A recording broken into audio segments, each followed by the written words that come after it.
All right, we're ready for Mark chapter 6. We have some ground to cover, and so we want to get underway. This is our outline we're following from Brother Stouffer in his work, excellent work on the book of Mark. And we are in the Galilean ministry. We're in chapter 6. This will continue through chapter 8. And then we shift gears as he moves toward Judea. And so anyway, we're in the Galilean ministry. As he subdivides that in his work, we're in this section of identity and then moving to the confession section. In that last section, we'll talk more about that in a moment. That's driving toward chapter 8, that confession that was made that Jesus is the Christ, the Son of the living God. We're now in that section on identity, and as he labels it here, and we'll be in that for the first 6 verses of chapter 6, and we'll say more about that here in a moment. Let's review where we've been. Chapter 1. Yes, that's where the Galilean ministry began. Matthew began in chapter 4. Chapter 2. Yeah, conflict. He moved quickly. Remember, Mark is a fast-paced writer where he just moves from point to point to point quickly. And he moved quickly to the conflict that began to build.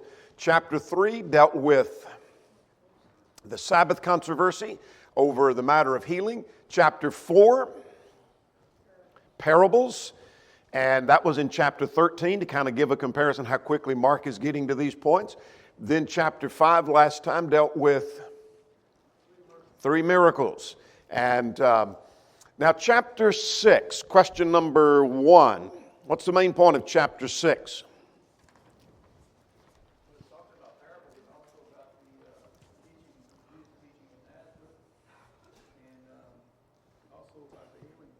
All right. Say again. Unbelief. Something else I hadn't heard yet. John beheaded. It's a major event. These are all good points. I call the chapter John Beheaded and Miracles. This was a major, significant circumstance wherein John was beheaded, and the reason he was beheaded.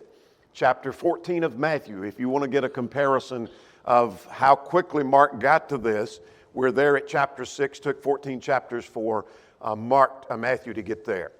So here's what we have in Mark 6. We have John beheaded, and the miracles. We have Jesus rejected at Nazareth, chapter 6, verses 1 to 6. With 12 sent out on the limited commission, verses 7 to 13. John the Baptist beheaded. And then there are miracles that are mentioned here. That is the feeding of the 5,000, Jesus walking on water, and then the description of many being healed. No specifics given there other than many came to him and they were healed. Not a specific person being dealt with is my point there. All right, let's go to question number 2. Why was Jesus rejected at Nazareth?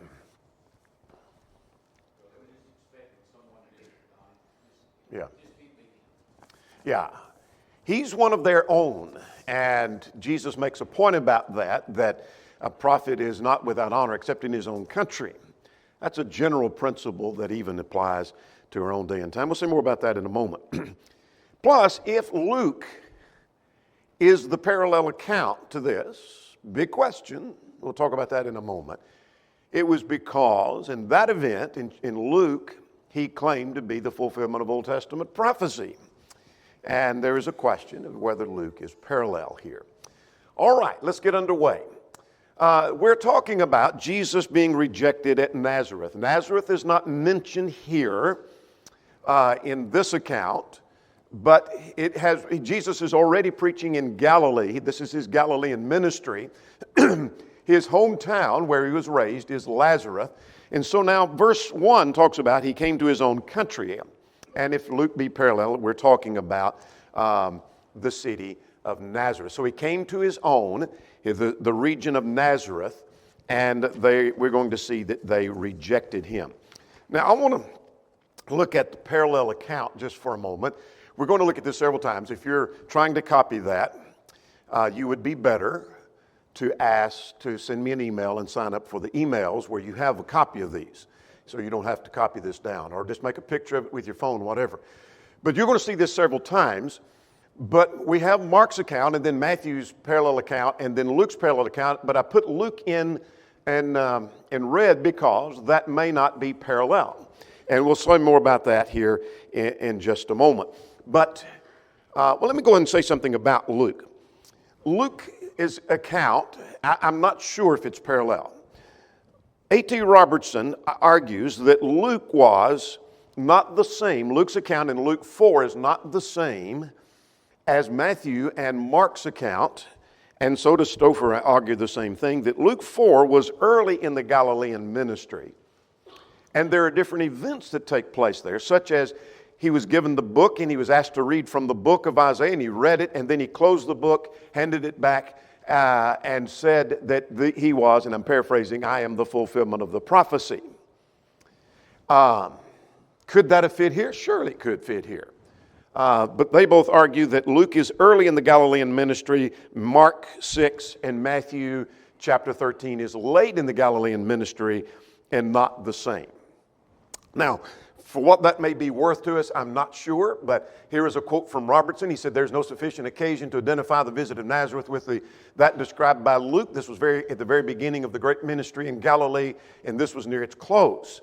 The details are quite different, and he's talking about the opening of the book is what he's talking about there. I won't read the rest of that, but his point here is that case is different. I'm not sure about that. It very well may be. I kind of think maybe they have a point. I'm not sure. They do seem to be parallel in a great deal. And I'll point out where the details of Luke may plug in here as we go through this. But anyway, let's go through this verses 1 to 6. That on the Sabbath day, he began to teach in the synagogue. Well, that's what happened in Luke's account as well. And what kind of reaction did they have?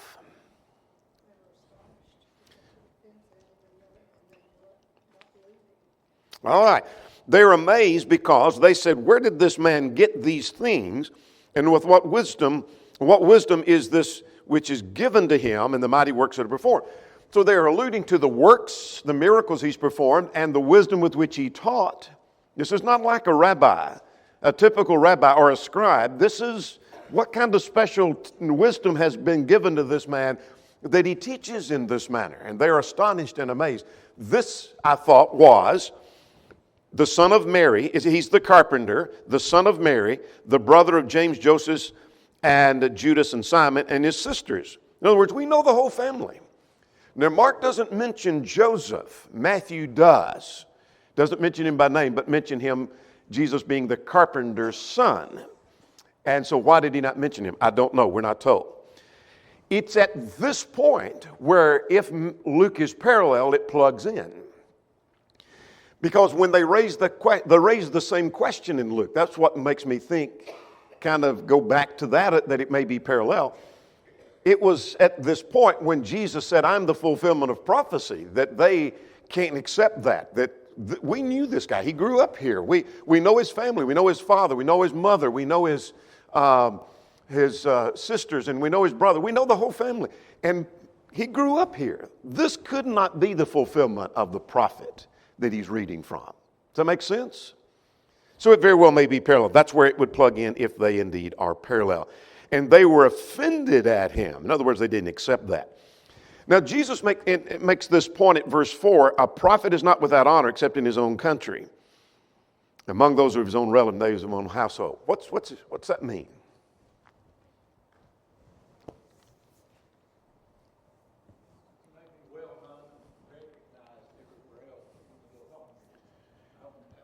Yeah, this is the boy that grew up right here.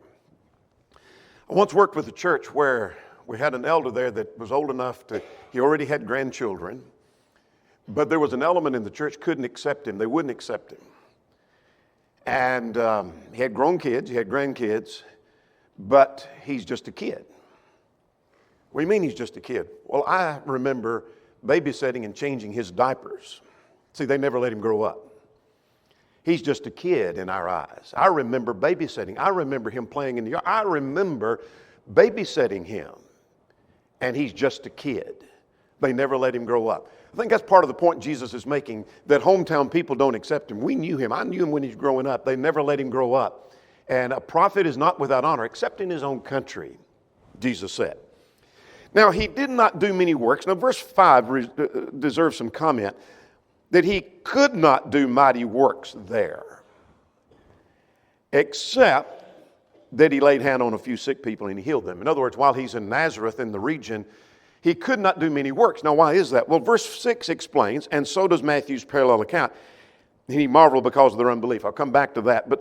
But Matthew 13:58 says it was because of their unbelief that he could not work miracles. So does that mean that they had to have faith for Jesus to work miracles? No, that's not the point. I think the point is they were not bringing their sick to him to be healed because they didn't believe. That's the point. Could Jesus work a miracle? Sure he could, whether they believe or not. And he did on occasions. So why didn't he work a lot of miracles at Nazareth? Because of their unbelief. They were not bringing their sick to him like they did in other regions. Make sense? So Jesus marveled at their unbelief. To my knowledge, that's the only time that phrase is used with reference to unbelief. I may be wrong, but I think I'm right about that. That's the only time that phrase is used. He marveled at their unbelief. There's another time Jesus marveled at faith. In other words, there are varying degrees of faith, but he marveled at the degree of faith. There are a number of people who may disbelieve, but he marveled at their disbelief. Suppose why he marveled. Reckon why. This was so amazing. There was other occasions of disbelief.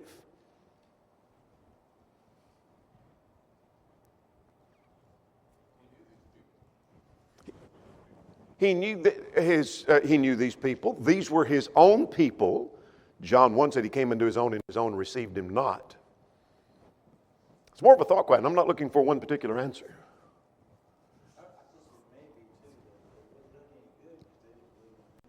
They're going to reject him anyway. He's a hometown boy, grew up here, and we knew his mom and dad. He can't be the man he claims to be.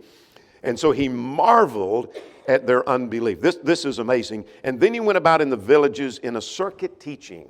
That simply means he went from city to city to city teaching in the area, in the region, in the suburbs, or in the region around Nazareth. Make sense? He was rejected among his own. That's the point to be seen. All right. Now let's move on to the next section. And let's go to question number 3. What were the disciples not to take? Why were the disciples not to take the things mentioned in verse 8 with them?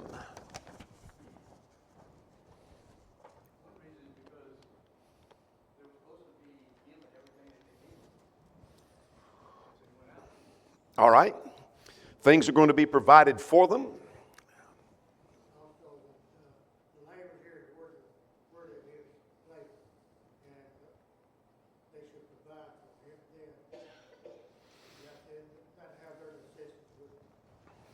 All right. Very good. We'll come back to that. Now, we're beginning at verse 7, and I just wanted to flag our outline that we're following. We're shifting gears according to the outline we're following anyway. We're moving toward that confession and driving toward that in chapter 8. So we're shifting gears just a little bit here. So beginning at verse 7, the 12 are sent out on the limited commission. Now, the parallel accounts to that in the second line, we have, John doesn't mention this, Matthew does, and so does Luke. Luke has 6 verses, but I want to go back to Matthew just for a moment.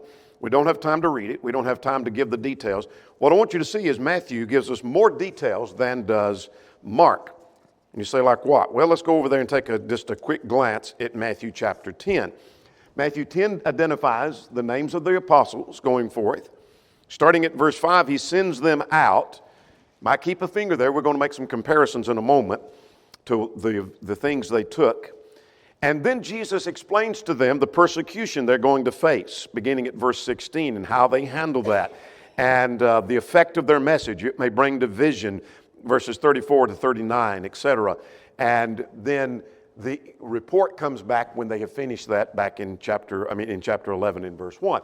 All I want you to see at this point is there is more in Matthew than we have here in Mark. Make sense?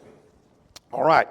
Now let's make some comparison here. As we look at these two accounts, let's go back now, and we're focusing on the 12 being sent out on the limited commission. First of all, he called the 12 to them that he's already named, Matthew 10, and sends them out 2 by 2. Now we're not told why he sent them out 2 by 2. It could be for security. It could be for comfort and for strength. That is, the encouragement you get as you go forth with a companion to go. Some have suggested maybe it's based on the Old Testament principle that at the mouth of 2 or 3 witnesses every word may be established. So as 2 are giving testimony about Jesus and his message, whatever reason, I'm not told, the text doesn't tell us. And he gave them power over unclean spirits. Now then we get to verse 8, what they were to carry with them. And notice that they were to take nothing for their journey except a staff, no bag, no bread, no copper for their belts, but to wear sandals, and they were not to put on 2 tunics. Now let's stop there for a moment. What does that suggest? Well, they were to be supported of those they were teaching. You go teach, and you're to be supported, and you'll be fed and clothed and taken care of. Again, the laborer is worthy of his hire. That's a test of their faith. You go forth, don't take all your provisions with you. You'll be taken care of by those that you go teach. Now, if they then say, well, no, Jesus, we're going to take all of our provision because we don't trust that, they don't have much faith, do they? So it is a test of their faith. But I'm more interested at this point of how Matthew's account differs from Mark's account. And they are different. And so how do we explain that? Matthew's account, and Matthew says, do not take a staff and do not take sandals. Your translation may say shoes. It's a different word. I'm not sure that's a big significant difference, but it may be. But do not take a staff and do not take sandals. Mark's account says take a staff and take sandals. Sounds like the opposite. Stouffer suggests maybe these are 2 different aspects of this same commission. One when they went into Galilee, and another when they went into Judea. I'm not convinced of that. I didn't see any evidence of that. He didn't provide any, and I didn't see any anywhere else. I think a more logical explanation, and the harmony of that is that they may take a staff that they already have, but they were not to acquire an additional staff. The word in Matthew 10 and verse 10, to provide, means to acquire. Linsky argues that. So does Bible Knowledge Commentary argue that. Whereas the word, it's a different word in Mark of taking, doesn't mean to give the idea of acquiring. So whatever staff you have, you take with you, but don't acquire more. The sandal is the same principle, Linsky argues, that whatever sandals you have on your feet, but don't acquire more sandals. You can take those sandals with you, but don't acquire more. That makes more sense than one commentator kind of left it, said, I don't know how to explain this. I'm not sure what the difference is. I believe there is an explanation. That one makes more sense than going in 2 different regions to me. But there is harmony in that. But here's what they could carry and here's what they could not carry. Now, at verse 10, whatever place they enter, they were to stay until they depart. In other words, you're being supported. What's verse 11 saying? Whoever will not receive, depart, shake the dust off of your feet.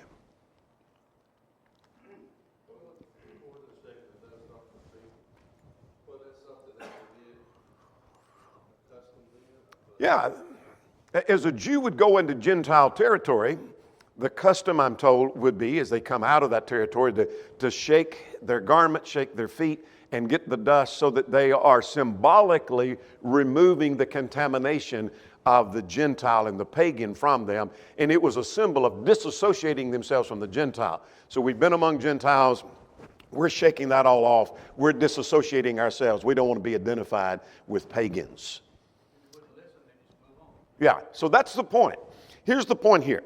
Don't waste your time on unfertile soil.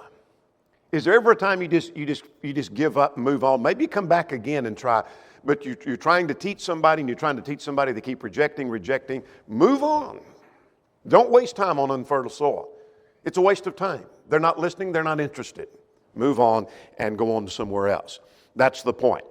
So they went out and preached the gospel, and verse 13 needs a little attention. And they cast out many demons and anointed with oil many who were sick. Luke 10 suggests that the anointing of oil had medicinal impact and was used away from miracles. It was used for medicinal purposes. So it seemed to be more symbolic here. Not that there was power in the oil, that the apostles needed the oil, and without the oil you couldn't work the miracle. but symbolizing that this is going to heal, and with a miracle, then they heal. Does that make sense? I don't see any association with oil that the miraculous power was in the oil, and if we lost our oil, we can't work miracles. I don't know what we're going to do. We've lost our oil. But it seemed to be symbolic of a healing process. All right. Now the report, how that went, is going to come later. We're not there yet. We're going to see it before we get through. Any questions on the 12 being sent out? All right, let's talk about John the Baptist. Back up a little bit. We're ready for point 3, John the Baptist being beheaded, beginning at verse 14. Now, there's some key players here concerning Herod, Herodias, and her daughter. So we've seen this little chart before, and so let's get a little bearing of who we're talking about. We often talk about Herod the Great. That's not this Herod. We're going to get to the Herod. In fact, let's go ahead and get our Herod we're talking about. We're talking about Herod Antipas. You might make a marginal note. Might be helpful for future study. This is Herod Antipas. He was king of, or ruler of Galilee and Perea. So that's why he's the man that we're dealing with here. All right. He was the son of Herod the Great. Now, Herod the Great had many wives, and from one of those wives right here, he had a son named Herod Antipas. There was another son that he had by another wife whose name was Philip. So he'd be a half-brother to Herod Antipas. This is Philip right here. Here's Herod Antipas, who was married to this woman named Herodias. And so Herodias is a player here in the story. And he had taken the woman who had been married to his brother, enticed her, and she now is married to Herod Antipas in our story. There's another person mentioned here who's not named, and that's the daughter, Salome. Those are the 3 key players here, and John the Baptist, which we already know. Make sense? All right. With that in mind, let's get underway looking at the story of John the Baptist. Now, the parallel accounts, there's a parallel account in Matthew 14. Luke doesn't say much, only 3 verses. Luke 9, verses 7 to 9, for what that may be worth to us. All right, let's talk about what we learn here, and we'll come back to our questions about that here in a moment. Herod heard, again, that's Herod Antipas, of him, that is, he heard about Jesus, for his name had become well known, and he said, what was his reaction to that? This has got to be John the Baptist whom I beheaded. Luke 9 in verse 9 said Herod wanted to go see him. He heard about this, I've got to go see him. Now, let's pause for a question here. Question 8, what did Herod think about John? This is why he would have thought about John. He was a just man. He was a holy man. He did many things because of him and heard him gladly. He had respect for John. Had too much pride, though, not to kill him because he got himself in a bind we'll get to in a moment. With an oath he should not have ever made. But be that as it may, he's got himself in a bind there. But he did have some respect for him. Recognize this was a just, a holy man, a man of God. And when he had him beheaded, then he hears a report about miracles. This may be that John the Baptist whom I beheaded. Throws from there. I want to go see him, Luke 9 said. Absolutely. Absolutely. To think that maybe he's raised from the dead. And yet he's a stubborn person, as we see in this context. Now, let's go to verse 17. He had laid hold of him, and here's why. And we're going to come back to this. You might make a marginal note. This has nothing to do with the direct story. This is about 28 AD. That harmonizes with dates we flagged back in Matthew. 28 AD is when this probably is taking place. But verse 17, get ready to underline, that he put him in prison for Herodias' sake, his brother Philip's wife, for he had, might underline the word, married her. There's a reason why we underline that. I'll flag that in a moment, the reason. All we're doing is getting the concept. He married her. You say, well, sure he married her. All right. Just make sure we know that, because some don't know that. All right. Now, verse 18, let's get ready to flag something else. For John said to Herod, it is not lawful. Underline that. He married her. Was it scriptural? Was it lawful? No. He married her, but it's not lawful. You say, what's the significance? Hang on. We're going to get to that. Now, Herodias, because John had said, you don't have a right to be married, that upset Herodias, as you know. Now, verse 20, he feared John, that is, he had respect for John. He thought he was a just man, a holy man, and he listened to him to the point he had done many things and he was glad to listen to him. So if you could interview Herod, what do you think of John? Well, I have a lot of respect for John. What do you mean you respect? Well, he's a holy man. He's a just man. I think he's a man of God.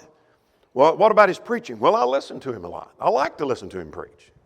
I like his teaching. Have you ever made change? Yeah, I've made some changes in my life. I've done some things because of what I've heard from him. I've heard some of that. Seem to have some respect. Well, in interest of time, you might flag verse 22, that's Salome. He has this birthday party, basically a drunken bash. And he gets loses his head here himself. And when Salome comes in and makes this dance before him, what does he do? Yeah, I'll give you whatever you want. And he goes so far as saying up to half the kingdom. Now that's kind of rash. He's rash and he's careless. He may have respected John. He may have had some faith in maybe John was raised from the dead, but he's foolish. He's rash. He's careless. And then when she comes in and asks, I want the head of John the Baptist, because her mother put her up to that. Verse 26, you might underline, the king was sorry.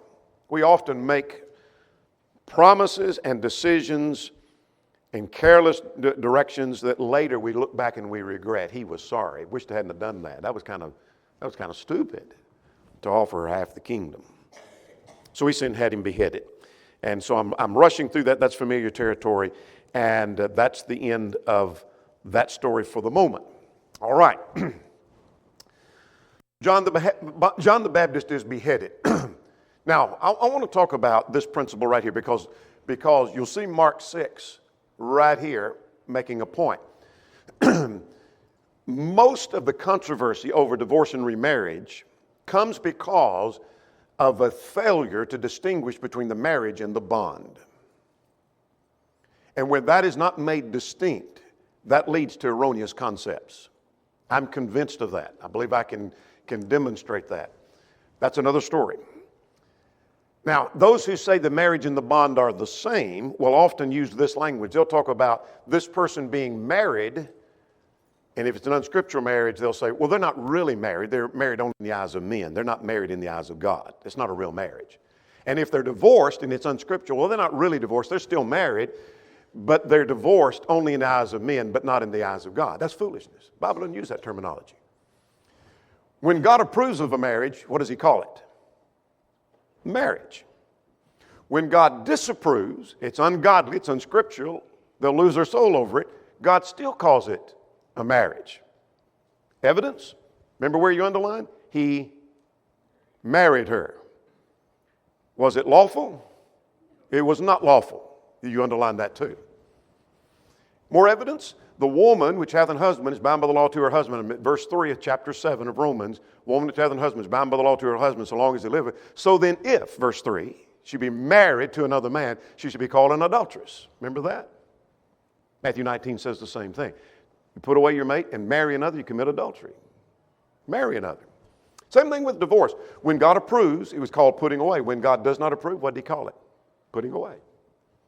You say, I don't understand that. You get that distinction in mind, you're going to be able to answer most of the errors on divorce and remarriage. I guarantee it. All right, let's move on. Let's talk about the miracles that are recorded in verses 30 to 50. There are 3. So let's see what we have in these miracles. We have the feeding of the 5,000. Now, we need to go back to the Sea of Galilee for a moment. Before we do that, we're going to come back to that slide. Don't get excited. I want to talk about the report. The apostles gathered and told all the things both that they had done and what they had taught. This is the report of going out on that limited commission. They come back and tell Jesus, here's the results we have. Here's where we went. Here's what we taught. Here's how we were received. And he told them to come to themselves to a deserted place and rest a while because the crowd was so big. What's going on? They don't even have time to eat. The throngs of people are so great. So I gather from that there was great success, and a throng of people are following, not only because of Jesus, but because of the work the apostles have done. Now, a couple of things to flag here. This is the only miracle that's recorded by all four Gospels. Make sense? The only miracle that's recorded by all four Gospels.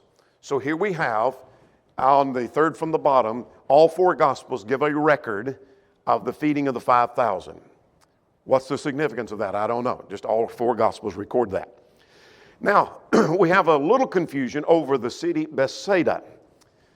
And there is two on the map. There is one here of Bethsaida of Galilee and Bethsaida of Julius, which was on the eastern side, northern side of the Sea of Galilee. Now, Luke 9, verse 10 seems to indicate that where they went was Bethsaida of Julius on the eastern side. Make sense? You with me? And this will make sense in a moment. So I take it what the event of the feeding of the 5,000 takes place over here in this region, close to this, not exactly it, because it was in the region of, or land belonging to, Bethsaida. And we're going to go to the other one in a moment, I think. So we'll see that in a moment. So they departed to the deserted place, and the multitude was there. They beat them to the other side. And when Jesus gets out of the boat, there's a multitude, and the disciples, after the day is spent, say, what about the people? Let's send them away that they may go to the markets and they buy food. It's late in the day. They're hungry. And Jesus told them, you give them something to eat. I'm reading at verse 37. And so the disciples raised a question about that. That, in other words, that's going to take a lot of money to go buy. It's going to take 200 denarii. A denarii would be a day's wage for a common laborer. It'll take 200 denarii worth of bread, and are we going to go buy that and give them something? And so Jesus asked, what do you have? How much food do we have here?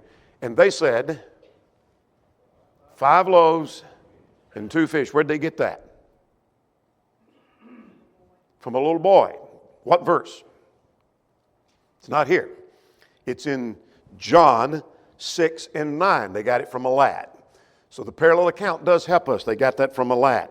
Now, Mark says, they sat down on green grass. He's the only one who mentions that. It's just no play on words. That's a colorful description. But they sat down on the green grass. Now, the significance of that may be that they sat down in ranks.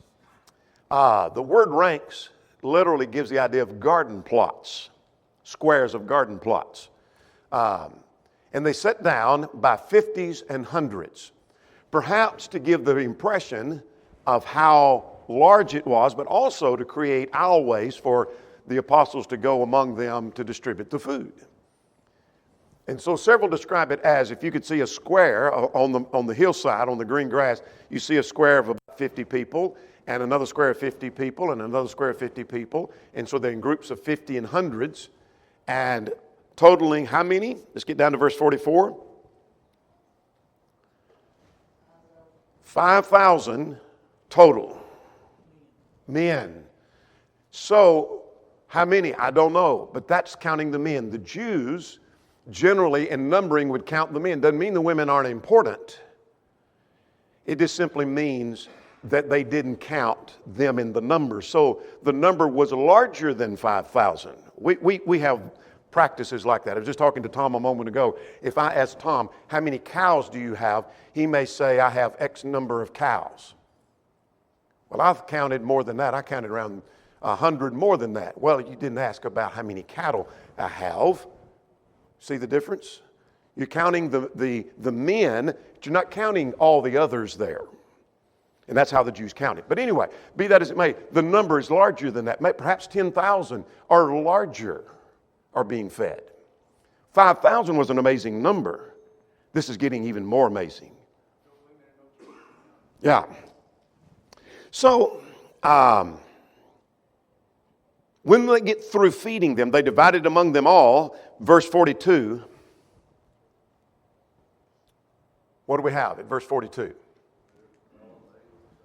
They took up 12 basketfuls of fragments, far more fragments after feeding, let's just say 10,000 for an easy number.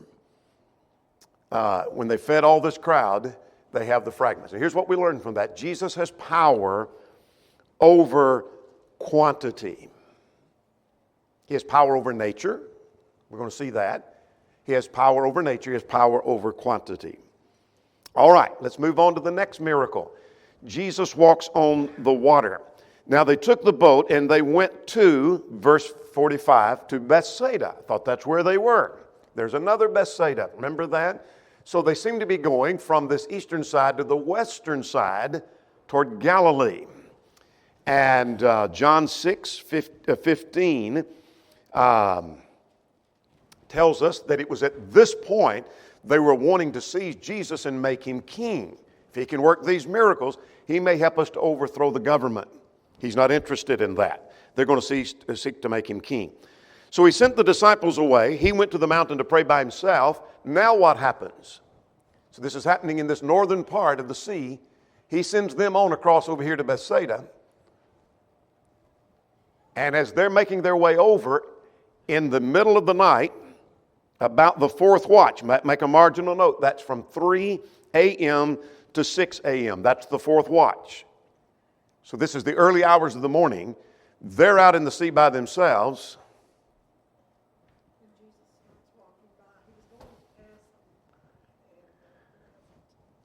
Yeah, he's going to walk past them, and as he's walking by, they were afraid. They supposed they'd seen a ghost and cried out, and he told them, do not be afraid. And is not mentioned here. Matthew 14 mentions something else significant happened right here.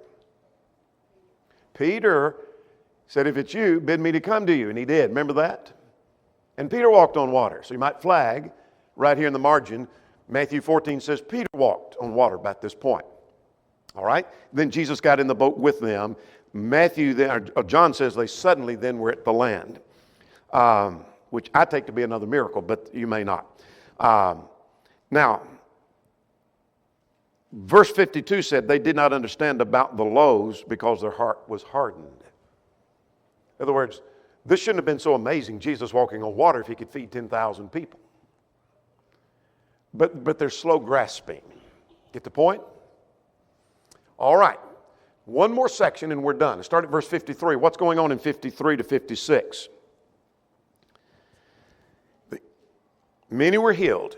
They came to Gennesaret. What is Gennesaret, or where is Gennesaret? Not a city, but a region. So let's go again to our map. They've come from Bethsaida here to Bethsaida here, and Gennesaret is on this region about a mile inland, a very plush region of land. They're in that region, and people came out, and they recognized him, and they brought their sick. And people from the marketplaces, they laid them, if they could just touch the border of his garment. Quite a different reaction than we saw at Nazareth. Make sense? We're going to stop right there.